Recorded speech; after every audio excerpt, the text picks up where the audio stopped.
ഞാൻ പലപ്പോഴും ഈ വചനം എടുത്ത് പറയാറുള്ളത്. കാരണം ഒരു അന്ധന്റെ അടുത്ത് പോയിട്ട് ഒരു നോർമൽ പേഴ്സൺ പോലും ചോദിക്കാത്തൊരു ചോദ്യം കർത്താവ് ചോദിക്കുന്നത്. കാരണം ഒരു അന്ധൻ, ഒരു വഴിയരികിൽ ഒരു അന്ധൻ നിൽക്കുക, അവന് വഴിയിലൊന്ന് ക്രോസ് ചെയ്യാൻ അവന് പറ്റുന്നില്ല. അപ്പൊ അവനിങ്ങനെ തപ്പിത്തടഞ്ഞ് നിൽക്കുന്നത് കാണുമ്പോൾ ഒരു സഹോദരനോ സഹോദരിയോ, നമ്മൾ ആരെങ്കിലും ഒരാൾ പോയിട്ട് കയ്യെ പിടിച്ചിട്ട് ചേട്ടാ എന്താ വേണ്ടേ, ഞാൻ അപ്പുറത്തേക്ക് ആക്കണോ എന്നല്ലേ ചോദിക്കുള്ളൂ. ഞാൻ അപ്പുറത്തേക്ക് ആക്കണോ എന്നായിരിക്കും സ്വാഭാവികമായിട്ടും ചോദിക്കുന്നത്. കാരണം അവന്റെ ആവശ്യം അതാണ്, ആ റോഡ് ക്രോസ് ചെയ്യണം. അപ്പോ ആ ദൈവമായ ക്രിസ്തു ആ അന്ധന്റെ മുമ്പിൽ വന്നിട്ട് ചോദിക്കുക, ഞാൻ നിനക്ക് വേണ്ടി എന്ത് ചെയ്തു തരണം എന്നാണ് നീ ആഗ്രഹിക്കുന്നത്.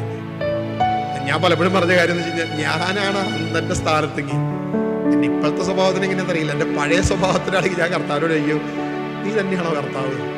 നിനക്കൊന്നും അറിയില്ലേ? ബാക്കിയുള്ളവർ ഈ കണ്ണോട്ടനായിട്ട് ഇവിടെ ഇരിക്കുന്നത് നിനക്ക് കണ്ടൂടെ? എന്നെ ഒന്ന് ഈ കണ്ണൊന്ന് സുഖപ്പെടുന്നു, നീ ദൈവമാണെന്ന് പറയുന്നു, ഞാൻ ഇത്രയും തുള്ളിച്ചാടി ദാവീദിന്റെ പുത്ര എന്റെ മേൽ കനിയണം എന്നൊക്കെ പറഞ്ഞ് ഈ ഒച്ചയെടുത്ത് എന്റെ തൊണ്ടയും പൊട്ടിച്ചു കഴിഞ്ഞിട്ട്